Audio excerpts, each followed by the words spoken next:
प्यारे विद्यार्थियों, ਜਦੋਂ ਤੋਂ ਇਹ ਦੁਨੀਆ ਬਣੀ ਹੈ ਜਾਂ ਆਪਾਂ ਇਹ ਕਹੀਏ ਵੀ ਜਦੋਂ ਤੋਂ ਮਨੁੱਖ ਦੀ ਹੋਂਦ ਇਸ ਦੁਨੀਆ ਤੇ ਆਈ ਹੈ, ਉਦੋਂ ਤੋਂ ਹੀ ਮਨੁੱਖ ਨੂੰ ਮੁਸੀਬਤਾਂ ਦੇ ਨਾਲ ਜਿਹੜਾ ਉਹ ਜੂਝਣਾ ਪਿਆ ਹੈ। ਮੁਸੀਬਤਾਂ ਪਹਿਲਾਂ ਵੀ ਆਈਆਂ ਸੀ, ਮੁਸੀਬਤ ਹੁਣ ਵੀ ਆਈ ਵੀ ਹੈ ਤੇ ਮੁਸੀਬਤਾਂ ਗਾਂਹ ਵੀ ਆਉਂਦੀਆਂ ਰਹਿਣਗੀਆਂ। ਪਰ ਹਮੇਸ਼ਾ ਹੀ ਮਨੁੱਖ ਨੇ ਇਹਨਾਂ ਮੁਸੀਬਤਾਂ ਤੋਂ ਉੱਪਰ ਉੱਠ ਕੇ ਆਪਣੀ ਜਿਹੜੀ ਜਿੱਤ ਹੈ ਉਹ ਪ੍ਰਾਪਤ ਕੀਤੀ ਹੈ। ਜਦੋਂ ਜਦੋਂ ਅਸੀਂ ਮੁਸੀਬਤਾਂ ਨੂੰ ਹਰਾਉਂਦੇ ਹਾਂ, ਅਸੀਂ ਉਹ ਮੁਸੀਬਤਾਂ ਤੋਂ ਉੱਭਰ ਕੇ ਅੱਗੇ ਆਉਂਦੇ ਹਾਂ, ਤਾਂ ਇਹ ਯਕੀਨਨ ਹੁੰਦਾ ਕਿ ਜਿਹੜੀ ਮਨੁੱਖ ਦੀ ਸ਼ਖਸੀਅਤ ਹੈ ਉਹਦੇ ਵਿੱਚ ਇੱਕ ਬਹੁਤ ਹੀ ਜ਼ਿਆਦਾ ਉਭਾਰ ਆਉਂਦਾ ਹੈ, ਉਹ ਉੱਭਰ ਕੇ ਸਾਹਮਣੇ ਆਉਂਦਾ ਹੈ।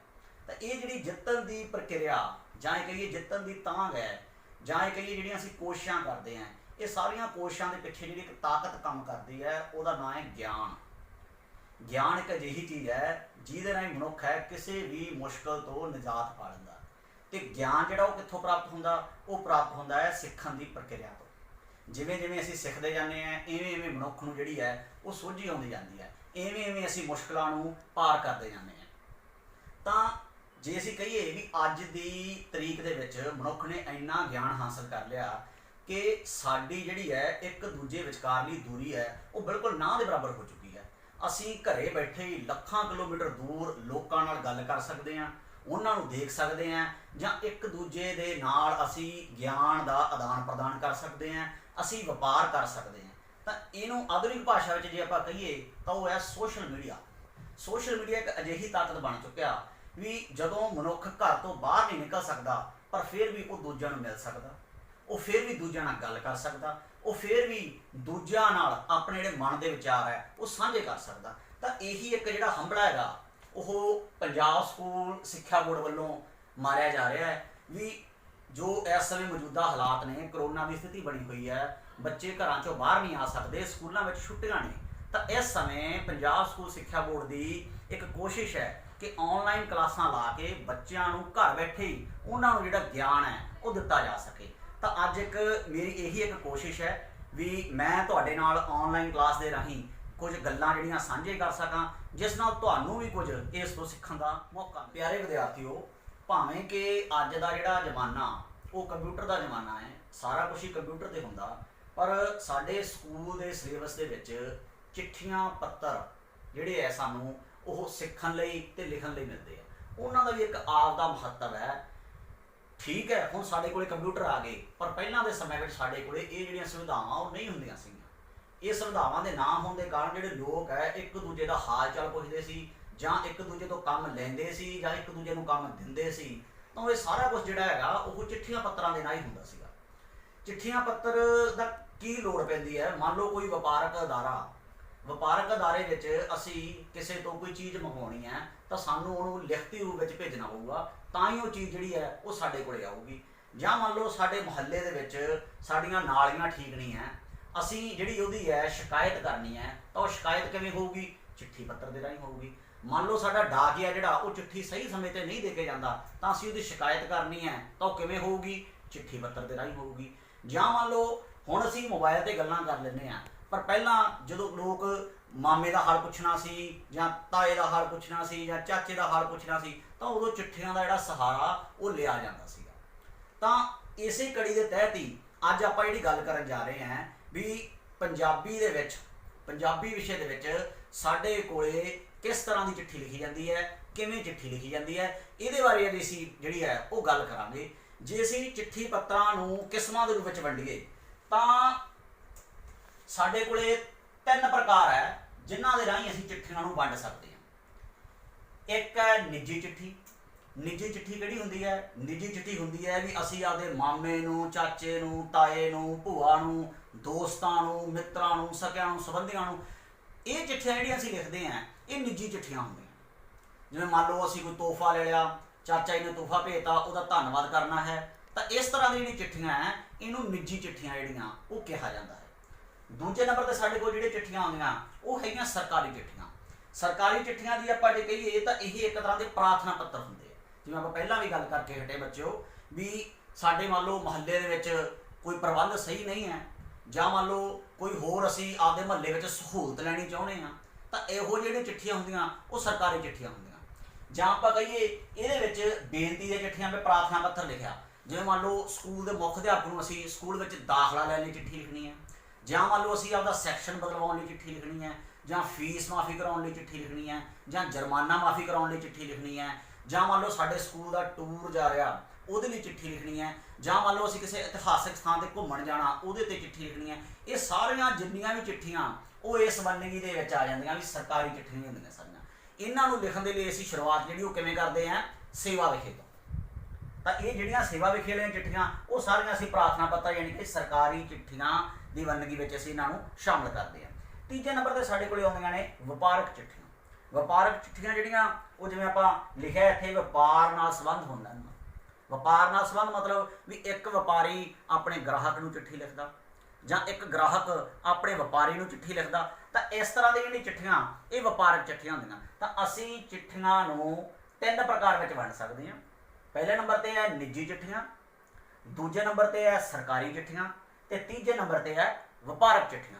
ਤਾਂ ਅੱਜ ਜਿਹੜਾ ਅਸੀਂ ਟੌਪਿਕ ਲੈ ਕੇ ਚੱਲਾਂਗੇ ਉਹਦੇ ਵਿੱਚ ਅਸੀਂ ਗੱਲ ਕਰਾਂਗੇ ਨਿੱਜੀ ਚਿੱਠੀਆਂ ਦੀ, ਵੀ ਨਿੱਜੀ ਚਿੱਠੀਆਂ ਕੀ ਹੁੰਦੀਆਂ, ਕਿਸ ਤਰੀਕੇ ਨਾਲ ਲਿਖੀਆਂ ਜਾਂਦੀਆਂ, ਕਿਸ ਤਰੀਕੇ ਨਾਲ ਇਹ ਖਤਮ ਹੁੰਦੀਆਂ। ਤਾਂ ਇਹਦੇ ਬਾਰੇ ਗੱਲ ਕਰਨ ਲਈ ਅਸੀਂ ਅੱਗੇ ਚੱਲਦੇ ਹਾਂ।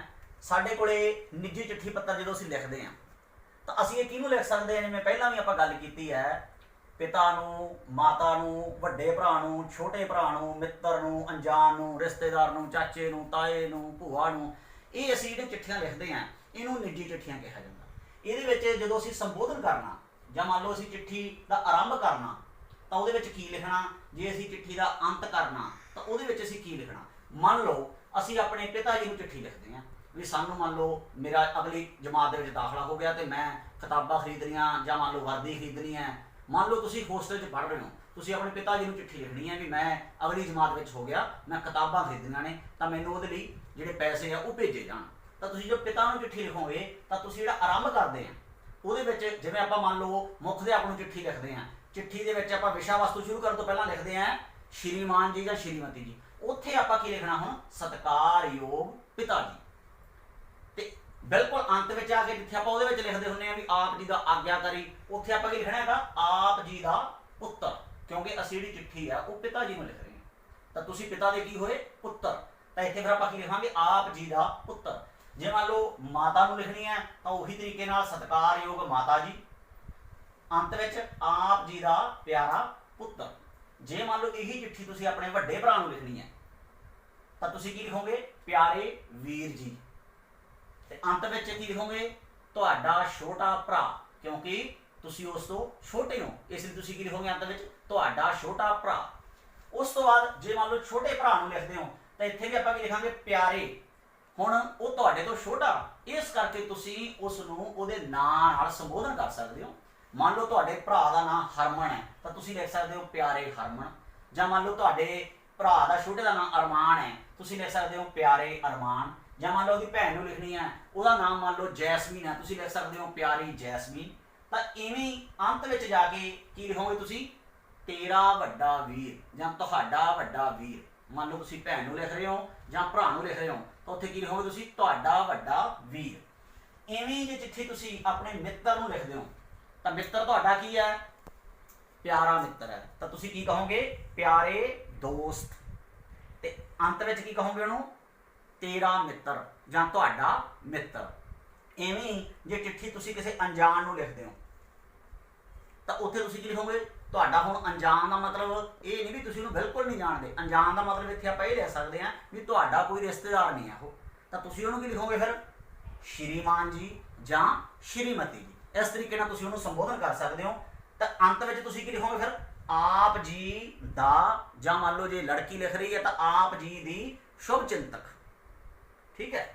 ਇਵੇਂ ਜੇ ਮੰਨ ਲਓ ਕਿਸੇ ਰਿਸ਼ਤੇਦਾਰ ਨੂੰ ਲਿਖਦੇ ਹੋ ਤਾਂ ਫਿਰ ਸਤਿਕਾਰਯੋਗ। ਜੇ ਮਾਮੇ ਨੂੰ ਲਿਖ ਰਹੇ ਹੋ ਤਾਂ ਮਾਮਾ ਜੀ। ਜੇ ਮੰਨ ਲਓ ਚਾਚੇ ਨੂੰ ਲਿਖਦੇ ਹੋ ਤਾਂ ਚਾਚਾ ਜੀ। ਜੇ ਮੰਨ ਲਓ ਭੂਆ ਨੂੰ ਲਿਖਦੇ ਹੋ ਤਾਂ ਭੂਆ ਜੀ, ਫੁੱਫੜ ਜੀ। ਜਿਸ ਵੀ ਮੰਨ ਲਓ ਤੁਸੀਂ ਰਿਸ਼ਤੇਦਾਰ ਨੂੰ ਇਹ ਚਿੱਠੀ ਲਿਖ ਰਹੇ ਹੋ ਤਾਂ ਉੱਥੇ ਤੁਸੀਂ ਸਤਿਕਾਰਯੋਗ ਭੂਆ ਜੀ, ਫੁੱਫੜ ਜੀ, ਜੋ ਵੀ ਉਹਦਾ ਰਿਸ਼ਤਾ ਤੁਹਾਡੇ ਨਾਲ ਉਹ ਤੁਸੀਂ ਇੱਥੇ ਮੰਨ ਲਓ ਮੈਂਸ਼ਨ ਕਰੋਗੇ, ਲਿਖੋਗੇ। ਇਵੇਂ ਹੀ ਬਿਲਕੁਲ ਅੰਤ ਵਿੱਚ ਜਾ ਕੇ ਆਪ ਜੀ ਦਾ, ਤੁਸੀਂ ਉਹਦੇ ਹੁਣ ਕੀ ਲੱਗਦੇ ਹੋ। ਜੇ ਮੰਨ ਲਓ ਉਹ ਤੁਸੀਂ ਮਾਮੇ ਨੂੰ ਲਿਖ ਰਹੇ ਹੋ ਤਾਂ ਤੁਸੀਂ ਮਾਮੇ ਦੇ ਕੀ ਲੱਗੇ ਫਿਰ, ਭਾਂਜੇ, ਤਾਂ ਤੁਸੀਂ ਲਿਖੋਗੇ ਆਪ ਦਾ ਭਾਂਜਾ। ਜੇ ਮੰਨ ਲਓ ਭੂਆ ਨੂੰ ਲਿਖ ਰਹੇ ਹੋ ਤਾਂ ਫਿਰ ਕੀ ਲਿਖੋਗੇ, ਆਪ ਦਾ ਭਤੀਜਾ।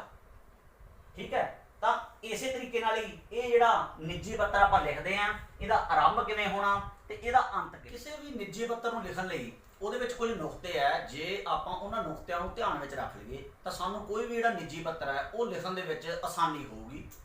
ਕਿਸ ਤਰੀਕੇ ਨਾਲ?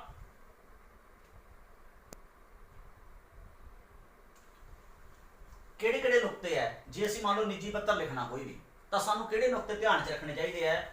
ਪਹਿਲੇ ਨੰਬਰ ਤੇ ਆਪਾਂ ਜਿਹੜਾ ਚਿੱਠੀ ਪੱਤਰ ਲਿਖਣਾ ਤਾਂ ਉਹਦਾ ਜਿਹੜਾ ਸੱਜਾ ਹੱਥ ਹੈ ਬਿਲਕੁਲ ਉੱਪਰ, ਉਹਦੇ ਉੱਤੇ ਆਪਾਂ ਜਿਹਦੇ ਵੱਲੋਂ ਚਿੱਠੀ ਜਾ ਰਹੀ ਹੈ, ਮੰਨ ਲਓ ਮੈਂ ਚਿੱਠੀ ਲਿਖ ਰਿਹਾ ਤਾਂ ਮੈਂ ਆਪ ਦਾ ਜਿਹੜਾ ਪਤਾ ਉਹਦੇ ਉੱਤੇ ਲਿਖੂੰਗਾ, ਜਿਵੇਂ ਮੰਨ ਲਓ ਪਿੰਡ ਤੇ ਡਾਕਖਾਨਾ, ਜ਼ਿਲ੍ਹਾ, ਉਸ ਤੋਂ ਬਾਅਦ ਮਿਤੀ, ਵੀ ਕਿਹੜੀ ਮਿਤੀ ਨੂੰ ਜਿਹੜੀ ਚਿੱਠੀ ਹੈ ਉਹ ਪਾਈ ਜਾ ਰਹੀ ਹੈ।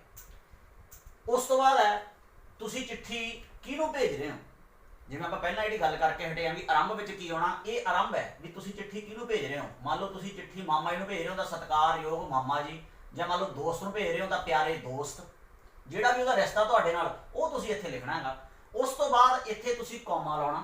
ਕਈ ਬੱਚੇ ਕੀ ਕਰਦੇ ਆ, ਇੱਥੇ ਕੌਮਾ ਨਹੀਂ ਲਾਉਂਦੇਗੇ ਤੇ ਬਿਲਕੁਲ ਇਹਦੇ ਨਾਲ ਹੀ ਇੱਥੇ ਸਤਿ ਸ਼੍ਰੀ ਅਕਾਲ ਹੈ ਜਾਂ ਪਿਆਰ ਲਿਖਣਾ ਆਪਾਂ, ਉਹ ਇੱਥੇ ਨਾਲ ਹੀ ਉਹਦੇ ਲਿਖ ਦਿੰਦੇ ਆ। ਪਰ ਆਪਾਂ ਕੀ ਕਰਨਾ, ਸਤਿਕਾਰਯੋਗ ਮੰਨ ਲਓ ਮਾਮਾ ਜੀ ਜਾਂ ਚਾਚਾ ਜੀ ਜੋ ਵੀ ਲਿਖ ਕੇ ਉਸ ਤੋਂ ਬਾਅਦ ਕੌਮਾ, ਫਿਰ ਅਗਲੀ ਲਾਈਨ ਦੇ ਵਿੱਚ ਆਪਾਂ ਲਿਖਣਾ ਸਤਿ ਸ਼੍ਰੀ ਅਕਾਲ ਜਾਂ ਮੰਨ ਲਓ ਨਮਸਤੇ ਜਾਂ ਜੋ ਵੀ ਤੁਸੀਂ ਲਿਖਣਾ ਚਾਹੁੰਦੇ ਹੋ।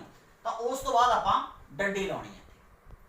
ਇਹ ਹੋ ਗਿਆ ਆਪਣੇ ਕੋਲ ਨੁਕਤਾ। ਉਸ ਤੋਂ ਬਾਅਦ ਤੁਹਾਡਾ ਵਿਸ਼ਾ ਵਸਤੂ ਆ ਗਿਆ ਵੀ ਤੁਸੀਂ ਜਿਹੜੀ ਚਿੱਠੀ ਕਿਹਨੂੰ ਲਿਖਣੀ ਹੈ, ਕਿਸ ਕੰਮ ਲਈ ਲਿਖਣੀ ਹੈ, ਜਾਂ ਕੀ ਤੁਸੀਂ ਉਹਨੂੰ ਕਹਿਣਾ ਚਾਹੁੰਦੇ ਹੋ, ਜਾਂ ਕੀ ਤੁਸੀਂ ਪੁੱਛਣਾ ਚਾਹੁੰਦੇ ਹੋ, ਜਾਂ ਕੀ ਤੁਸੀਂ ਉਹਨਾਂ ਨਾਲ ਆਪਣੇ ਮਨ ਦੇ ਵਿਚਾਰ ਸਾਂਝੇ ਕਰਨੇ ਚਾਹੁੰਦੇ ਹੋ। ਤਾਂ ਉਹ ਵਿਸ਼ਾ ਵਸਤੂ ਜਿਹੜਾ ਸਾਰਾ ਉਹ ਵਿਸ਼ਾ ਵਸਤੂ ਇਹਦੇ ਵਿੱਚ ਆਵੇਗਾ। ਉਸ ਤੋਂ ਬਾਅਦ ਥੱਲੇ ਜਦੋਂ ਆਪਾਂ ਆ ਜਾਂਦੇ ਹਾਂ ਅੰਤ ਵਿੱਚ, ਜਿੱਥੇ ਆਪਾਂ ਮੰਨ ਲਓ ਸਰਕਾਰੀ ਪੱਤਰਾਂ ਵਿੱਚ ਆਪਾਂ ਲਿਖਦੇ ਆ ਜਾਂ ਮੁੱਖ ਅਧਿਆਪਕ ਨੂੰ ਚਿੱਠੀ ਲਿਖਦੇ ਆ, ਉਹ 'ਚ ਆਪਾਂ ਲਿਖਦੇ ਨਾ ਆਪ ਜੀ ਦਾ ਆਗਿਆਕਾਰ ਜਾਂ ਆਪ ਜੀ ਦਾ ਵਿਸ਼ਵਾਸ ਪੱਤਰ। ਇੱਥੇ ਆਪਾਂ ਕੀ ਲਿਖਣਾ, ਇੱਥੇ ਆਪ ਜੀ ਦਾ ਜੋ ਵੀ ਤੁਹਾਡਾ ਰਿਸ਼ਤਾ ਉਹਦੇ ਨਾਲ, ਮੰਨ ਲਓ ਮਾਮੇ ਨੂੰ ਲਿਖ ਰਹੇ ਹੋ ਤਾਂ ਆਪ ਜੀ ਦਾ ਭਾਂਜਾ, ਜੇ ਪਿਤਾ ਨੂੰ ਲਿਖ ਰਹੇ ਹੋ ਤਾਂ ਆਪ ਜੀ ਦਾ ਪੁੱਤਰ। ਉਸ ਤੋਂ ਬਾਅਦ ਤੁਸੀਂ ਆਪਣਾ ਨਾਂ ਲਿਖਣਾ ਹੈਗਾ। ਹੁਣ ਇੱਕ ਇੱਥੇ ਹੋਰ ਧਿਆਨ 'ਚ ਰੱਖਣ ਵਾਲੀ ਗੱਲ ਹੈ ਵੀ ਬੱਚੇ ਇਹ ਚਿੱਠੀ ਜਿਹੜੀ ਨਿੱਜੀ ਹੈ ਇਹ ਲਿਖਣ ਲੱਗੇ ਉਹਦੇ ਵਿੱਚ ਥੱਲੇ ਲਿਖ ਦੇਣਗੇ ਜਮਾਤ, ਰੋਲ ਨੰਬਰ, ਕਲਾਸ। ਇਹਦੇ ਵਿੱਚ ਨਹੀਂ ਲਿਖਣਾ, ਕਿਉਂਕਿ ਜਮਾਤ, ਰੋਲ ਨੰਬਰ, ਕਲਾਸ ਬੱਚਿਓ ਆਪਾਂ ਤਾਂ ਲਿਖਦੇ ਆਂ ਜੇ ਆਪਾਂ ਆਪਣੇ ਸਕੂਲ ਦੇ ਮੁਖੀ ਨੂੰ ਚਿੱਠੀ ਜਾਂ ਅਧਿਆਪਕ ਨੂੰ ਚਿੱਠੀ ਲਿਖਣੀ ਹੋਵੇ, ਤਾਂ ਕਿ ਉਹਦੇ ਵਿੱਚ ਆਪਾਂ ਨੂੰ ਦੱਸਣਾ ਚਾਹੁੰਦੇ ਹਾਂ ਵੀ ਅਸੀਂ ਕਿਹੜੀ ਜਮਾਤ ਤੋਂ, ਕਿਹੜਾ ਵਿਦਿਆਰਥੀ ਕਿਹੜੇ ਸੈਕਸ਼ਨ ਤੋਂ ਗੱਲ ਕਰ ਰਹੇ। ਪਰ ਇੱਥੇ ਹੁਣ ਆਪਾਂ ਚਿੱਠੀ ਲਿਖਣੀ ਆਪਣੇ ਰਿਸ਼ਤੇਦਾਰ ਨੂੰ। ਹੁਣ ਆਪਾਂ ਮਾਮੇ ਨੂੰ ਇਹ ਤਾਂ ਨਾ ਦੱਸਣਾ ਵੀ ਮੈਂ ਕਿਹੜੀ ਜਮਾਤ ਦਾ ਵਿਦਿਆਰਥੀ ਹਾਂ ਜਾਂ ਮੈਂ ਕਿਹੜੇ ਰੋਲ ਨੰਬਰ ਹੈ ਮੇਰਾ, ਠੀਕ ਹੈ, ਜਾਂ ਕਿਹੜਾ ਮੇਰਾ ਸੈਕਸ਼ਨ ਹੈ। ਇਹ ਅਸੀਂ ਨਾ ਦੇ ਮਾਮੇ ਨੂੰ ਦੱਸਣਾ ਨਾ ਭੂਆ ਨੂੰ ਦੱਸਣਾ। ਉਹ ਤਾਂ ਸਿਰਫ ਸਾਨੂੰ ਸਾਡੇ ਨਾਂ ਨਾਲ ਜਾਣਦੇ ਆ। ਕੀ ਤੁਹਾਡਾ ਮਾਮਾ ਤੁਹਾਨੂੰ ਇਸ ਨਾਂ ਨਾਲ ਜਾਣਦਾ ਵੀ ਤੂੰ 6ਵੀਂ ਜਮਾਤ ਦਾ ਵਿਦਿਆਰਥੀ ਹੈ ਜਾਂ ਤੂੰ ਕਿਹੜੇ ਸੈਕਸ਼ਨ 'ਚ ਹੈ? ਨਹੀਂ, ਤੁਹਾਡਾ ਮਾਮਾ ਜਾਂ ਤੁਹਾਡਾ ਚਾਚਾ ਜਾਂ ਤੁਹਾਡਾ ਮਿੱਤਰ ਜਾਂ ਤੁਹਾਡਾ ਕੋਈ ਵੀ ਰਿਸ਼ਤੇਦਾਰ ਹੈ ਉਹ ਤੁਹਾਨੂੰ ਤੁਹਾਡੇ ਨਾਂ ਨਾਲ ਜਾਣਦਾ, ਤੁਹਾਡੇ ਨਾਂ ਨਾਲ ਸੰਬੋਧਨ ਕਰਦਾ। ਇਸ ਲਈ ਸਾਡੀ ਪਹਿਚਾਣ ਸਾਡੇ ਰਿਸ਼ਤੇਦਾਰ ਦੇ ਨਾਲ ਸਾਡੇ ਨਾਂ ਕਰਕੇ ਹੈ। ਇੱਥੇ ਤੁਸੀਂ ਸਿਰਫ ਆਪਦਾ ਨਾਂ ਲਿਖਣਾ ਹੈਗਾ। ਉਸ ਤੋਂ ਬਾਅਦ ਖੱਬੇ ਹੱਥ ਦੇ ਥੱਲੇ ਆ ਕੇ ਜਿੱਥੇ ਟਿਕਟ ਲਿਖਿਆ ਵਾ, ਇੱਥੇ ਤੁਸੀਂ ਜਿਹਨੂੰ ਵੀ ਚਿੱਠੀ ਭੇਜਣੀ ਹੈ ਉਹਦਾ ਪਤਾ ਇੱਥੇ ਆਉਣਾ। ਮੰਨ ਲਓ ਭੂਆ ਨੂੰ ਭੇਜਣੀ ਦਾ ਭੂਆ ਦਾ ਪਤਾ, ਜਿਹੜੇ ਵੀ ਰਿਸ਼ਤੇਦਾਰ ਨੂੰ ਜਾਂ ਜਿਹੜੇ ਵੀ ਦੋਸਤ ਨੂੰ, ਮਿੱਤਰ ਨੂੰ, ਸਹੇਲੀ ਨੂੰ, ਜਿਹਨੂੰ ਵੀ ਚਿੱਠੀ ਭੇਜਣੀ ਹੈ ਉਹਦਾ ਪਤਾ ਜਿਹੜਾ ਉਹ ਇੱਥੇ ਆਊਗਾ। ਤਾਂ ਕਿਹੜੇ ਕਿਹੜੇ ਧਿਆਨ 'ਚ ਰੱਖਣ ਵਾਲੇ ਨੁਕਤੇ ਆ? ਨੰਬਰ 1, ਸੱਜੇ ਹੱਥ ਉੱਪਰ ਆਪਣਾ ਆਪ ਦਾ ਪਤਾ, ਜਿਹੜਾ ਚਿੱਠੀ ਲਿਖ ਰਿਹਾ ਉਹਦਾ ਆਪ ਦਾ ਪਤਾ। ਉਸ ਤੋਂ ਬਾਅਦ ਤਰੀਕ, ਉਸ ਤੋਂ ਬਾਅਦ ਸੰਬੋਧਨ ਜਿਹਨੂੰ ਕਰਨਾ ਆਰੰਭ ਵਿੱਚ ਉਹਦੇ ਵੱਲੀ, ਉਹਨੂੰ ਸਤਿ ਸ਼੍ਰੀ ਅਕਾਲ। ਉਸ ਤੋਂ ਬਾਅਦ ਵਿਸ਼ਾ ਵਸਤੂ, ਉਸ ਤੋਂ ਬਾਅਦ ਤੁਹਾਡਾ ਉਹਦੇ ਨਾਲ ਰਿਸ਼ਤਾ ਵੀ ਆਪ ਜੀ ਦਾ ਜੋ ਵੀ ਮੰਨ ਲਓ ਭਾਂਜਾ ਜਾਂ ਭਤੀਜਾ, ਉਸ ਤੋਂ ਬਾਅਦ ਆਪਣਾ ਨਾਂ, ਤੇ ਉਸ ਤੋਂ ਬਾਅਦ ਜਿਹਨੂੰ ਚਿੱਠੀ ਭੇਜੀ ਜਾ ਰਹੀ ਹੈ ਉਹਦਾ ਪਤਾ। ਤਾਂ ਇਹ ਸੀ ਨਿੱਜੀ ਚਿੱਠੀ ਲਿਖਣ ਦਾ ਤਰੀਕਾ ਜਾਂ ਆਪਾਂ ਕਹੀਏ ਨੁਕਤਾ। ਤਾਂ ਪਿਆਰੇ ਵਿਦਿਆਰਥੀਓ, ਅੱਜ ਜਿਸ ਟੌਪਿਕ ਤੇ ਮੈਂ ਤੁਹਾਡੇ ਨਾਲ ਜਾਂ ਜਿਸ ਪੱਤਰ ਬਾਰੇ ਤੁਹਾਡੇ ਨਾਲ ਗੱਲ ਕਰਨੀ ਹੈ ਉਹ ਪੱਤਰ ਹੈ ਸਾਡੇ ਕੋਲੇ, ਤੁਹਾਡੀ ਭੂਆ ਜੀ ਤੁਹਾਡੇ ਚੰਗੇ ਨੰਬਰਾਂ ਨਾਲ ਪਾਸ ਹੋਣ ਦੀ ਖੁਸ਼ੀ ਵਿੱਚ ਤੁਹਾਨੂੰ ਕੋਈ ਸੁਗਾਤ ਦੇਣਾ ਚਾਹੁੰਦੀ ਹੈ। ਇੱਕ ਪੱਤਰ ਰਾਹੀਂ ਉਹਨਾਂ ਨੂੰ ਆਪਣੀ ਮਨਪਸੰਦ ਸੁਗਾਤ ਭੇਜਣ ਲਈ ਸੁਝਾਅ ਦਿਓ। ਕੀ ਹੈ ਪੱਤਰ ਇਹ? ਮੰਨ ਲਓ ਤੁਹਾਡੇ ਭੂਆ ਜੀ ਹੈ, ਤੁਸੀਂ 8ਵੀਂ ਜਮਾਤ ਵਿੱਚੋਂ ਜਾਂ ਕਿਸੇ ਵੀ ਮੰਨ ਲਓ 6ਵੀਂ ਜਾਂ 7ਵੀਂ ਵਿੱਚੋਂ ਬਹੁਤ ਹੀ ਵਧੀਆ ਨੰਬਰ ਲੈ ਕੇ ਪਾਸ ਹੋਏ ਹੋ। ਤੁਹਾਡੀ ਅਖਬਾਰ ਵਿੱਚ ਫੋਟੋ ਲੱਗ ਚੁੱਕੀ ਹੈ। ਤੁਹਾਡੀ ਭੂਆ ਜੀ ਜਾਂ ਜੋ ਵੀ ਰਿਸ਼ਤੇਦਾਰ ਹੈ ਉਹ ਅਖਬਾਰ ਦੇ ਵਿੱਚੋਂ ਤੁਹਾਡੀ ਫੋਟੋ ਦੇਖਦੇ ਨੇ ਤਾਂ ਇਹ ਖਬਰ ਪੜ੍ਹਦੇ ਨੇ ਵੀ ਤੁਹਾਡੇ ਇੰਨੇ ਵਧੀਆ ਨੰਬਰ ਆਏ, ਤਾਂ ਉਹ ਤੁਹਾਨੂੰ ਕੋਈ ਨਾ ਕੋਈ ਸੁਗਾਤ ਲੈ ਕੇ ਦੇਣਾ ਚਾਹੁੰਦੇ ਨੇ। ਪਰ ਉਹ ਸੁਗਾਤ ਕਿਹੜੀ ਹੈ? ਤੁਹਾਡੀ ਮਨਪਸੰਦ ਦੀ ਸੁਗਾਤ। ਤਾਂ ਇਸ ਚਿੱਠੀ ਪਾ ਕੇ ਤੁਹਾਨੂੰ ਉਹ ਪੁੱਛਦੇ ਆ ਵੀ ਤੁਹਾਨੂੰ ਕੀ ਸੁਗਾਤ ਚਾਹੀਦੀ ਹੈ। ਤਾਂ ਇਸੇ ਸੰਬੰਧ ਵਿੱਚ ਆਪਾਂ ਜਿਹੜੀ ਚਿੱਠੀ ਅੱਜ ਉਹਦੇ ਬਾਰੇ ਗੱਲ ਕਰਾਂਗੇ, ਨਿੱਜੀ ਪੱਤਰ ਬਾਰੇ। ਮੈਂ ਉਮੀਦ ਕਰਦਾ ਵੀ ਤੁਹਾਨੂੰ ਇਸ ਰਾਹੀਂ ਇਹ ਸਿੱਖਣ ਨੂੰ ਮਿਲੇਗਾ ਵੀ ਕਿਸ ਤਰੀਕੇ ਨਾਲ ਇੱਕ ਨਿੱਜੀ ਜਿਹੜਾ ਪੱਤਰ ਹੈ ਉਹ ਆਪਾਂ ਲਿਖਣਾ ਹੈ। ਤਾਂ ਮੰਨ ਲਓ ਵੀ ਇਹ ਚਿੱਠੀ ਮੈਂ ਲਿਖ ਰਿਹਾ, ਮੈਂ ਗੁਰਪ੍ਰੀਤ ਸਿੰਘ ਪੰਜਾਬੀ ਮਾਸਟਰ ਸਰਕਾਰੀ ਮਿਡਲ ਸਕੂਲ ਪੱਖੀ ਖੁਰਦ ਫਰੀਦਕੋਟ। ਮੰਨ ਲਓ ਵੀ ਇਹ ਚਿੱਠੀ ਮੈਂ ਲਿਖ ਰਿਹਾ ਆਪਦੇ ਵੱਲੋਂ, ਮੈਂ ਪੱਖੀ ਖੁਰਦ 'ਚ ਰਹਿ ਰਿਹਾ। ਤਾਂ ਮੈਂ ਚਿੱਠੀ ਕਿਵੇਂ ਲਿਖੂੰਗਾ? ਪਹਿਲਾਂ ਆਪਦੇ ਪਿੰਡ ਦਾ ਨਾਮ ਪਾਊਂਗਾ, ਪਿੰਡ ਪੱਖੀ ਖੁਰਦ, ਡਾਕਖਾਨਾ ਗੋਲੇਵਾਲਾ, ਜ਼ਿਲ੍ਹਾ ਫਰੀਦਕੋਟ, ਤੇ ਮਿਤੀ ਮੰਨ ਲਓ ਅੱਜ ਮੈਂ ਲਿਖ ਰਿਹਾ ਤਾਂ ਮੈਂ ਲਿਖੂੰਗਾ 7 ਅਪ੍ਰੈਲ 2020। ਉਸ ਤੋਂ ਬਾਅਦ ਮੈਂ ਇਹ ਚਿੱਠੀ ਭੂਆ ਨੂੰ ਲਿਖਣੀ ਹੈ ਤਾਂ ਮੈਂ ਲਿਖੂੰਗਾ ਸਤਿਕਾਰਯੋਗ ਭੂਆ ਜੀ, ਕੌਮਾ ਸਤਿ ਸ਼੍ਰੀ ਅਕਾਲ ਡੰਡੀ। ਤਾਂ ਉਸ ਤੋਂ ਬਾਅਦ ਮੈਂ ਭੂਆ ਜੀ ਨਾਲ ਕੀ ਗੱਲ ਕਰਾਂਗਾ, ਕਿਉਂਕਿ ਭੂਆ ਜੀ ਨੇ ਮੈਨੂੰ ਚਿੱਠੀ ਭੇਜ ਕੇ ਮੇਰੇ ਤੋਂ ਇਹ ਪੁੱਛਿਆ ਵੀ ਤੁਹਾਨੂੰ ਕਿਹੜੀ ਸੁਗਾਤ ਚਾਹੀਦੀ ਹੈ। ਸੋ ਮੈਂ ਚਿੱਠੀ ਦਾ ਆਰੰਭ ਕਿਵੇਂ ਕਰੂੰਗਾ ਵੀ ਕੱਲ ਹੀ ਆਪ ਜੀ ਵੱਲੋਂ ਭੇਜਿਆ ਪੱਤਰ ਮਿਲਿਆ, ਜਿਸ ਵਿੱਚ ਮੈਨੂੰ ਇਹ ਪੜ੍ਹ ਕੇ ਬਹੁਤ ਖੁਸ਼ੀ ਹੋਈ ਕਿ ਆਪ ਨੂੰ ਅਖਬਾਰ ਵਿੱਚ ਮੇਰੇ 8ਵੀਂ ਦੀ ਪ੍ਰੀਖਿਆ ਵਿੱਚੋਂ ਪਹਿਲੇ ਨੰਬਰ ਤੇ ਰਹਿ ਕੇ ਪਾਸ ਹੋਣ ਦੀ ਖਬਰ ਪੜ੍ਹ ਕੇ ਅਤੇ ਮੇਰੀ ਅਖਬਾਰ ਵਿੱਚ ਛਪੀ ਤਸਵੀਰ ਦੇਖ ਕੇ ਬਹੁਤ ਖੁਸ਼ੀ ਹੋਈ। ਇਹ ਆਪਾਂ ਪਹਿਲਾਂ ਕਾਰਨ ਲਿਖਾਂਗੇ ਨੂੰ ਵੀ ਅਸੀਂ ਕਿਸ ਕਾਰਨ ਤੋਂ ਜਿਹੜੀ ਚਿੱਠੀ ਲਿਖ ਰਹੇ ਹਾਂ। ਇਸ ਨਾਲ ਹੀ ਪਤਾ ਲੱਗਾ ਕਿ ਆਪ ਜੀ ਮੈਨੂੰ ਕੋਈ ਸੁਗਾਤ ਭੇਜਣਾ ਚਾਹੁੰਦੇ ਹੋ। ਸੁਗਾਤ ਮਤਲਬ ਕੋਈ ਤੋਹਫਾ ਭੇਜਣਾ ਚਾਹੁੰਦੇ ਹੋ, ਕੋਈ ਇਨਾਮ ਦੇਣਾ ਚਾਹੁੰਦੇ ਹੋ ਅਤੇ ਇਸ ਸੁਗਾਤ ਸੰਬੰਧੀ ਮੇਰੀ ਰਾਏ ਜਾਣਨਾ ਚਾਹੁੰਦੇ ਹੋ। ਮੈਨੂੰ ਪਤਾ ਹੈ ਕਿ ਤੁਸੀਂ ਮੇਰੇ ਉੱਪਰ ਬਹੁਤ ਖੁਸ਼ ਹੋ, ਪਰ ਮੈਂ ਆਪ ਜੀ ਦਾ ਜ਼ਿਆਦਾ ਖਰਚਾ ਨਹੀਂ ਕਰਾਉਣਾ ਚਾਹੁੰਦਾ। ਤੁਸੀਂ ਮੈਨੂੰ ਪਿਆਰ ਤੇ ਖੁਸ਼ੀ ਵਜੋਂ ਇੱਕ ਅਲਾਰਮ ਘੜੀ ਭੇਜ ਦਿਓ। ਮੈਨੂੰ ਅਲਾਰਮ ਘੜੀ ਦੀ ਬਹੁਤ ਜ਼ਰੂਰਤ ਵੀ ਹੈ। ਮੈਨੂੰ ਆਪ ਜੀ ਵੱਲੋਂ ਸੁਗਾਤ ਵਜੋਂ ਘੜੀ ਮਿਲਣ ਤੇ ਬਹੁਤ ਖੁਸ਼ੀ ਮਹਿਸੂਸ ਹੋਵੇਗੀ। ਮੇਰੇ ਵੱਲੋਂ ਫੁੱਫੜ ਜੀ ਨੂੰ ਸਤਿ ਸ਼੍ਰੀ ਅਕਾਲ, ਹਰਮਨ ਨੂੰ ਸ਼ੁਭ ਇਸ਼ਾਵਾਂ। ਅੰਤ ਵਿੱਚ ਆਪ ਦਾ ਭਤੀਜਾ ਗੁਰਪ੍ਰੀਤ ਸਿੰਘ। ਤੇ ਇੱਥੇ ਭੂਆ ਦਾ ਪਤਾ ਵੀ ਕਿਸ ਪਤੇ ਤੇ ਸਾਡੀ ਜਿਹੜੀ ਚਿੱਠੀ ਹੈ ਉਹ ਜਾਵੇਗੀ। ਹੁਣ ਪਿਆਰੇ ਵਿਦਿਆਰਥੀਓ, ਇਹਦੇ ਵਿੱਚ ਮੰਨ ਲਓ ਆਪਾਂ ਘੜੀ ਦੀ ਗੱਲ ਕੀਤੀ ਹੈ, ਆਪਾਂ ਜ਼ਰੂਰੀ ਨਹੀਂ ਵੀ ਇੱਥੇ ਘੜੀ ਦੀ ਗੱਲ ਹੀ ਕਰਨੀ ਹੈ। ਆਪਾਂ ਇੱਥੇ ਕਿਸੇ ਵੀ ਤੋਹਫੇ ਬਾਰੇ ਲਿਖ ਸਕਦੇ ਹਾਂ। ਇੱਕ ਤਾਂ ਤੁਸੀਂ ਖਾਸ ਖਿਆਲ ਰੱਖਣਾ ਵੀ ਜਦੋਂ ਆਪਾਂ ਚਿੱਠੀ ਲਿਖਦੇ ਹਾਂ, ਚਿੱਠੀ ਲਿਖਣ ਲੱਗੇ ਕਦੇ ਵੀ ਰੱਟਾ ਨਹੀਂ ਮਾਰਨਾ। ਇੱਕੋ ਚੀਜ਼ ਨੂੰ ਨਹੀਂ ਆਪਾਂ ਵਾਰ-ਵਾਰ ਲਿਖੀ ਜਾਣਾ। ਤੁਸੀਂ ਇੱਥੇ ਆਪਣੀ ਮਨ ਮਰਜ਼ੀ ਨਾਲ ਇੱਥੇ ਤੁਸੀਂ ਘੜੀ ਲਿਖੀ ਹੈ, ਘੜੀ ਜਗ੍ਹਾ ਤੁਸੀਂ ਇੱਥੇ ਪੁਸਤਕਾਂ ਲਿਖ ਸਕਦੇ ਹੋ ਵੀ ਮੈਨੂੰ ਤੁਸੀਂ ਮੰਨ ਲਓ ਮੇਰਾ ਪਹਿਲਾ ਅਧਿਆਪਕ ਹੈ, ਜਾਂ ਮੰਨ ਲਓ ਕਿਸੇ ਹੋਰ ਪੁਸਤਕ ਦਾ ਨਾਮ ਹੈ, ਉਹ ਪੁਸਤਕਾਂ ਜਿਹੜੀਆਂ ਤੁਸੀਂ ਮੈਨੂੰ ਦੇਖ ਸਕਦੇ ਹੋ। ਜਾਂ ਮੰਨ ਲਓ ਕੋਈ ਹੋਰ ਚੀਜ਼ ਜਿਹੜੀ ਤੁਹਾਨੂੰ ਵਧੀਆ ਲੱਗਦੀ ਹੈ, ਜਾਂ ਮੰਨ ਲਓ ਤੁਸੀਂ ਕਹਿੰਦੇ ਹੋ ਮੈਨੂੰ ਕੋਈ ਜਿਮੈਟਰੀ ਵਧੀਆ ਦਿਓ, ਜਿਮੈਟਰੀ ਬਾਕਸ ਵਧੀਆ ਦਿਓ, ਕਿਉਂਕਿ 9ਵੀਂ ਜਮਾਤ ਦੇ ਵਿੱਚ ਮੈਂ ਜਿਹੜੇ ਜਿਮੈਟਰੀ ਦਾ ਕੰਮ ਮੈਥ ਵਿੱਚ ਉਹ ਕਰਨਾ ਹੈ। ਜਾਂ ਮੰਨ ਲਓ ਤੁਸੀਂ ਬਸਤੇ ਦੀ ਮੰਗ ਕਰ ਸਕਦੇ ਹੋ। ਤੁਸੀਂ ਕੋਈ ਵੀ ਮੰਗ ਜਿਹੜੀ ਹੈ ਉਹ ਆਪਦੇ ਨੂੰ ਲਿਖ ਸਕਦੇ ਹੋ ਤੇ ਤੁਹਾਨੂੰ ਉਸ ਤੋਹਫੇ ਨਾਲ ਕੀ ਫਾਇਦਾ ਹੋਊਗਾ ਤੁਸੀਂ ਉਹਦੇ ਬਾਰੇ ਲਿਖ ਸਕਦੇ ਹੋ। ਸੋ ਵਿਦਿਆਰਥੀਓ, ਪਹਿਲਾਂ ਅਸੀਂ ਜਿਹੜਾ ਪਹਿਲਾ ਪਾਰਟ ਆਪਣਾ ਸੀਗਾ ਨਿੱਜੀ ਪੱਤਰ ਦਾ ਉਹ ਕੀਤਾ ਹੈਗਾ। ਇਸ ਤੋਂ ਬਾਅਦ ਜਿਹੜਾ ਇੱਕ ਹੋਰ ਪਾਰਟ ਆਉਂਦਾ ਹੈਗਾ ਅਰਜ਼ੀਆਂ ਦੇ ਵਿੱਚ ਬਿਨੇ ਪੱਤਰ ਦਾ, ਤਾਂ ਜਿਹਨੂੰ ਆਪਾਂ ਸਰਕਾਰੀ ਚਿੱਠੀ ਕਹਿ ਦਿੰਦੇ ਹਾਂ। ਹੁਣ ਆਪਾਂ ਇਹਦੇ ਬਾਰੇ ਡਿਸਕਸ ਕਰਾਂਗੇ ਵੀ ਨਿੱਜੀ ਪੱਤਰ ਹੈ ਜਿਹੜਾ ਤੇ ਸਾਡਾ ਜੋ ਬੇਨਤੀ ਪੱਤਰ ਹੈ ਸਰਕਾਰੀ ਪੱਤਰ ਹੈ, ਉਹਨਾਂ ਦੋਵਾਂ ਵਿੱਚ ਕੀ ਫਰਕ ਹੋਊਗਾ। ਇਹ ਹੈ ਸਾਡੇ ਕੋਲ ਇੱਕ ਬੇਨਤੀ ਪੱਤਰ, ਜਿਵੇਂ ਆਪਾਂ ਕਹੀਏ ਸਰਕਾਰੀ ਪੱਤਰ ਹੈ ਜੋ ਅਸੀਂ ਲਿਖਣਾ ਚਾਹੁੰਦੇ ਹਾਂ। ਮੰਨ ਲਓ ਸ਼ਹਿਰ ਦੇ ਡਿਪਟੀ ਕਮਿਸ਼ਨਰ ਨੂੰ ਲਿਖਣਾ ਚਾਹੁੰਦੇ ਹਾਂ, ਸਾਡੀ ਕੋਈ ਮੁਹੱਲੇ ਦੀ ਕੋਈ ਪਰੇਸ਼ਾਨੀ ਹੈ, ਤਾਂ ਇਹ ਪੱਤਰ ਜੋ ਸਰਕਾਰੀ ਪੱਤਰ ਹੈ ਤੇ ਜਿਹੜਾ ਆਪਾਂ ਪਹਿਲਾਂ ਕੀਤਾ ਹੈਗਾ ਪੱਤਰ ਨਿੱਜੀ ਪੱਤਰ ਹੈ, ਉਹਨਾਂ 'ਚ ਕੀ ਫਰਕ ਸੀ। ਉਹ ਪੱਤਰ ਜਿਹੜਾ ਆਪਾਂ ਸ਼ੁਰੂ ਕਰਨਾ ਸੀਗਾ ਉਹ ਆਪਾਂ ਆਪਣੇ ਐਡਰੈਸ ਤੋਂ ਸ਼ੁਰੂ ਕਰਨਾ ਸੀਗਾ, ਪਰ ਇਸ ਪੱਤਰ ਦੇ ਵਿੱਚ ਜਦੋਂ ਕਿ ਅਸੀਂ ਕਿਸੇ ਨੂੰ ਬੇਨਤੀ ਕਰਨੀ ਹੈ, ਕਿਸੇ ਉੱਚ ਅਧਿਕਾਰੀ ਨੂੰ ਬੇਨਤੀ ਕਰਨੀ ਹੈ, ਤਾਂ ਇਹ ਅਸੀਂ ਹਮੇਸ਼ਾ ਹੀ ਸ਼ੁਰੂ ਕਰਾਂਗੇ ਸੇਵਾ ਵਿਖੇ ਤੋਂ, ਕਿਉਂਕਿ ਜਿਹੜੇ ਅਧਿਕਾਰੀ ਨੂੰ ਅਸੀਂ ਬੇਨਤੀ ਕਰਨ ਜਾ ਰਹੇ ਹਾਂ ਉਹ ਸਾਡੇ ਤੋਂ ਵੱਡਾ ਹੈ। ਇਸ ਕਰਕੇ ਅਸੀਂ ਇਹਨੂੰ ਸੇਵਾ ਵਿਖੇ ਤੋਂ ਸ਼ੁਰੂ ਕਰਾਂਗੇ। ਬਿਲਕੁਲ ਉੱਪਰਲੇ ਪਾਸੇ ਸੱਜੇ ਹੱਥ ਅਸੀਂ ਪਹਿਲੇ ਨੰਬਰ ਤੇ ਲਿਖਣਾ ਸੇਵਾ ਵਿਖੇ। ਦੂਜੇ ਨੰਬਰ ਤੇ ਜਿਹੜਾ ਨੁਕਤਾ ਇਹਦਾ ਸਰਕਾਰੀ ਪੱਤਰ ਦਾ, ਜਿਹੜੇ ਵੀ ਅਧਿਕਾਰੀ ਨੂੰ ਅਸੀਂ ਇਹ ਚਿੱਠੀ ਭੇਜ ਰਹੇ ਹਾਂ ਤਾਂ ਅਸੀਂ ਉਹਦਾ ਅਹੁਦਾ ਲਿਖਾਂਗੇ। ਇੱਥੇ ਉਹਦਾ ਨਾਂ ਨਹੀਂ ਲਿਖਾਂਗੇ, ਉਹਦਾ ਅਹੁਦਾ ਲਿਖਾਂਗੇ। ਮੰਨ ਲਓ ਇਸ ਪੱਤਰ ਵਿੱਚ ਆਪਾਂ ਡਿਪਟੀ ਕਮਿਸ਼ਨਰ ਨੂੰ ਭੇਜ ਰਹੇ ਹਾਂ ਤਾਂ ਅਸੀਂ ਇੱਥੇ ਡਿਪਟੀ ਕਮਿਸ਼ਨਰ ਲਿਖਾਂਗੇ। ਜੇ ਮੰਨ ਲਓ ਇਹੀ ਅਸੀਂ ਪੱਤਰ ਸਕੂਲ ਦੇ ਮੁੱਖ ਅਧਿਆਪਕ ਨੂੰ ਭੇਜ ਰਹੇ ਹਾਂ ਤਾਂ ਅਸੀਂ ਉੱਥੇ ਮੁੱਖ ਅਧਿਆਪਕ ਲਿਖਾਂਗੇ। ਜੇ ਮੰਨ ਲਓ ਇਹੀ ਪੱਤਰ ਅਸੀਂ ਆਪਣੇ ਸਾਈਕਲ ਗੁੰਮ ਹੋਣ ਦੀ ਰਿਪੋਰਟ ਲਿਖਾਉਣੀ ਹੈ ਤਾਂ ਇਹ ਅਸੀਂ ਲਿਖਾਂਗੇ ਥਾਣੇ ਨੂੰ ਲਿਖਾਂਗੇ। ਤਾਂ ਇਸ ਕਰਕੇ ਉੱਥੇ ਅਸੀਂ ਲਿਖ ਦਾਂਗੇ ਮੰਨ ਲਓ ਕਤਵਾਲੀ ਦਾ ਜਿਹੜਾ ਆਪਣਾ ਮੁਨਸ਼ੀ ਹੁੰਦਾ ਉਹਦੇ ਨਾਂ ਦੇ ਉੱਤੇ ਅਸੀਂ ਲਿਖ ਦਾਂਗੇ, ਜਾਂ SHO ਦੇ ਨਾਂ ਤੇ ਲਿਖ ਦਾਂਗੇ, ਇਹ ਅਸੀਂ ਉਹਦੇ ਨਾਂ ਤੇ ਲਿਖਾਂਗੇ। ਉਸ ਤੋਂ ਬਾਅਦ ਜੇ ਮੰਨ ਲਓ ਅਸੀਂ ਪੋਸਟ ਆਫਿਸ ਦੇ ਵਿੱਚ ਸ਼ਿਕਾਇਤ ਕਰਨੀ ਹੈ ਡਾਕੀਏ ਦੀ, ਤਾਂ ਇਹ ਅਸੀਂ पोस्ट ऑफिस के नाम पर लिखांगे। तो जिस भी असी शिकायत करनी है, जिस महकमे में शिकायत करनी है, उस दे अनुसार ही जिहड़ा है ये पत्र दे विच आपां संबोधन करांगे।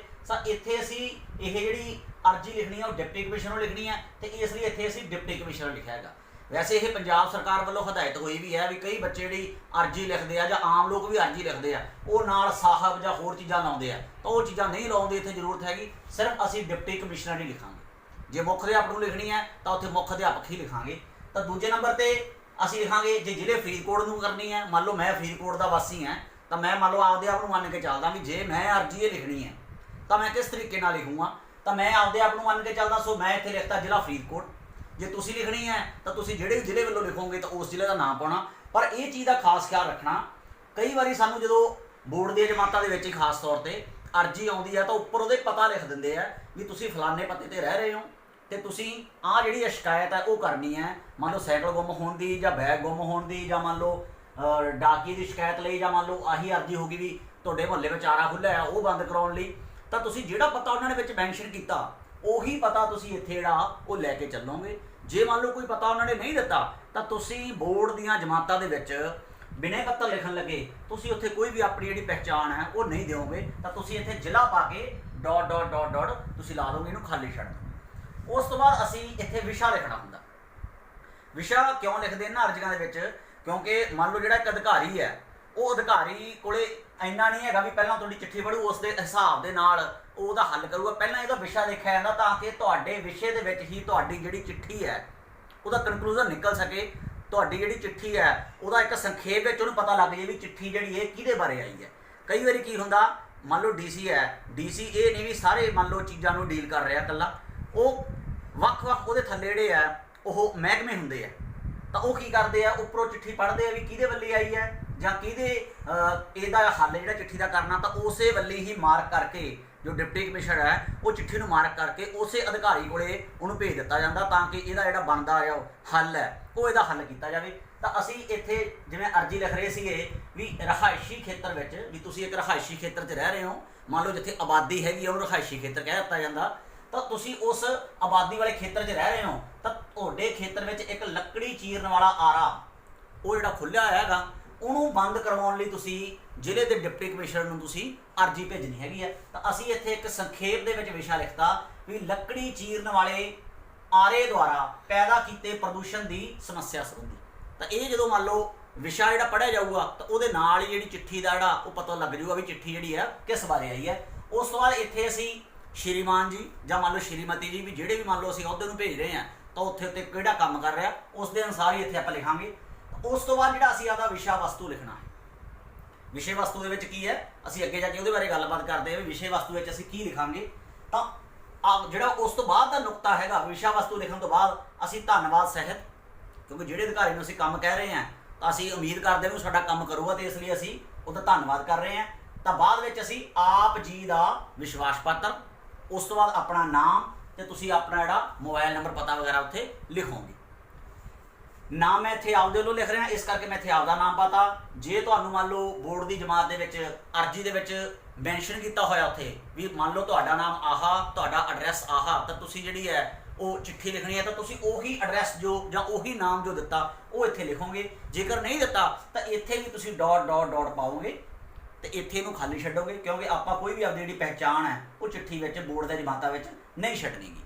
तो हुण असीं इस चिट्ठी बारे गल करते हैं भी इहदे विच जिहड़ा कंटेंट है वो की भरिया जा सकदा। गल कर रहे हैं आपां भी रिहायशी खेत्र में चलदा लकड़ी चीरन वाला आरा बंद करवाउण संबंधी डिप्टी कमिश्नर नूं बेनती पत्र लिखो। तो असीं इत्थे जो विषय वस्तु है उहदे विच असीं किस तरीके नाल गल शुरू करांगे। असीं इहनूं इंज तरीके नाल भी लिख सकते हैं भी मान लो बेनती की जाती है कि मैं सब तो पहलां तुसीं अपना जिहड़ा रिहायशी पता वो दिओगे। फिर गल इत्थे ही आ जाती है भी जेकर अर्जी के उपर पता दिता होया तो उही पता तुसीं दिओगे, जे नहीं दिता होया तो उस तरीके नाल तुसीं कोई आपदे वल्लों पर अपना असली पता नहीं उत्थे तुसीं दिओगे। आपदे वल्लों कोई भी यानी कि पता जिहड़ा तुसीं बना के दे सकदे हो, अपना असली पता नहीं दिओगे। पर जो आपां स्कूल दे विच मान लो पेपरां विच नहीं चिट्ठी कर, मान लो आपां पेपरां दे विच ये करन दी बजाय आपां स्कूल दे विच कोई टैस्ट वगैरह दे रहे हैं उत्थे तुसीं अपना जिहड़ा पता हैगा वो तुसीं दे सकदे हो। हुण मान लो मैं आपदे वल्लों चिट्ठी लिख रहा तो मैं ये चिट्ठी किवें लिखूँगा भी बेनती की जाती है कि मैं गुरप्रीत सिंह डोगर बस्ती मुहल्ले फरीदकोट का निवासी हाँ। सब तो पहला असी अपनी पहचान देवांगे भी जिहड़ा तुहानूं शिकायत कर रहा वो कौन है। शिकायत करन वाले ने आपदा तो पता दसता, तो उस तो बाद असी गल की शुरुआत करांगे भी साडा विषय की है, साडे विषय के अनुसार की है। भी मैं आप जी नूं दसना चाहुंदा हाँ कि पिछले कुछ दिनों तो साडे मुहल्ले विच एक व्यक्ति ने लक्कड़ चीरन वाला आरा लाया होया है, जां लक्कड़ चीरन वाला आरा ला के साडे लिए एक मुश्किल खड़ी की हुई है। तो ये असी आपकी शिकायत दसती। हुण असी ये दसांगे भी वो शिकायत करन दे कारण की है, भी आरे नाल सानू की परेशानी हो रही है। तो असी आरे नाल किहड़ियां-किहड़ियां सानू परेशानियां हो सकदियां। जिवें मान लो सब तो पहली परेशानी तो यही है भी लक्कड़ चीरन वाला जिहड़ा आरा हैगा जो चलूगा तो रौला तो पऊगा ही पऊगा। तो असी इत्थे सब तो पहले यही लिखांगे भी लक्कड़ चीरन वाला आरा जो चलता है तो उहदे विचों कंन चीरवीं आवाज़ निकलती है, जिहदे नाल बच्चे बजुर्ग इत्थों तक कि आम लोग भी है उन्होंने परेशानी का सामना करना पै रहा है। सब तो पहले तो असी इस गल तो शुरुआत करांगे। उस दे नाल ही तुसीं लिख सकते हो कि कई लोग जिन्होंने मान लो प्रॉब्लम है, कोई मान लो सिर दुखन की प्रॉब्लम है, तो तुसीं उन्हां बारे जिक्र कर सकते ये विच भी जिन्हां व्यक्तियों को कोई परेशानी है, शोर प्रदूषण तो परेशानी है, तो इस आवाज़ के नाल उन्हां दा जिहड़ा सिर दर्द है वो शुरू हो जाता, तो नाल ही उन्होंने मानसिक तनाव का जिहड़ा वो भी सामना करना पै रहा। मानसिक तनाव किवें? मानसिक तनाव इस तरीके नाल भी जदों लक्कड़ वाला आरा चलदा तो उस आरे की आवाज़ नाल असीं जिहड़ी घर विच आपस जिहड़े उहदे आले दुआले घर है वो आपस में गल्लां बातां करदे आ, तो किसी नूं एक दूजे की गल ही नहीं सुणदी। जदों किसी नूं एक दूजे की गल नहीं सुणदी ना वो एक दूजे नाल खिज के पैंदे आ, जिहदे नाल मानसिक तनाव जिहड़ा वो वधदा हैगा। होर तुसीं इहदे बारे लिख सकते हो भी जदों इस आरे दे चलदिआं कोई मोबाइल ते गल करदा तो उहनूं गल एक दूजे की सुणदी नहीं। जां होर तुसीं इहदे बारे की लिख सकते हो भी इस आरे दे चलदिआं सानूं कोई साडा बूहा खड़काउण आउंदा उहदा सानूं पता ही नहीं लगदागा। कई बारी कोई सानूं चिट्ठी वंडण आउंदा बूहा खड़काउंदा सानूं पता ही नहीं लगदागा। कई बारी किसी दे जरूरी कागजात हुंदे आ तो डाकिया बाहर ही सट्ट जांदा, जिहदे करके सानूं जिहड़े जरूरी कागजात आ वो रुल जांदे आ। कारण की है उहदा? लकड़ी चलण वाला आरा। होर तुसीं इहदा की कारण दे सकदे हो भी जदों लक्कड़ चलण वाला आरा इत्थे चलेगा तो लक्कड़ां लैण लई जिहड़ी है इत्थे आवाजाही भी वधदी है, इत्थे व्हीकलां दा आउणा जाणा वधदा। जदों व्हीकलां दा आउणा जाणा वधदा तो उहदे नाल शोर प्रदूषण तो होना ही होना, उहदे नाल वायु प्रदूषण भी हुंदा, क्योंकि जो काला धुआं निकलूगा वो जिहड़ा हवा का प्रदूषण है वो होंदा, जिहदे नाल कई साह दी बीमारियां भी पैदा होने का खदशा है। तो इस तरीके नाल तुसीं होर भी जो कारण तुहानूं सुझदा तुसीं ये कारण लिख सकते हो। तो अंत में इहनूं बंद किवें करना चिट्ठी नूं आपां उत्थे आके तुसीं लिखोगे भी मैं आप जी के ध्यान च लियाउणा चाहुंदा हाँ कि मैं पहलां भी इस संबंधी प्रदूषण कंट्रोल बोर्ड ते संबंधित स्थान दे मान लो कतवाली है या थोनों थाना लगता उन्होंने भी इस बारे मैं कई बार उन्होंने ध्यान च लिया चुका, पर इस संबंधी कोई भी वाजब हल नहीं किया गया। सो मेरी बेनती है कि मैं आप जी के राही ये चाहता हाँ कि इस समस्या का जल्दी तो जल्दी जिहड़ा वो हल किया जाए। मैं अपने दस्तखत के नाल अपने मुहल्ले के कई मोहतवार लोगों के हस्ताक्षर करवा के भी आप जी को भेज रहा हाँ। एक अंत में उही धन्नवाद सहित आप का विश्वास पत्र उस बाद नाम है। तो ये सी जो असी बेनती पत्र किस लिखना है।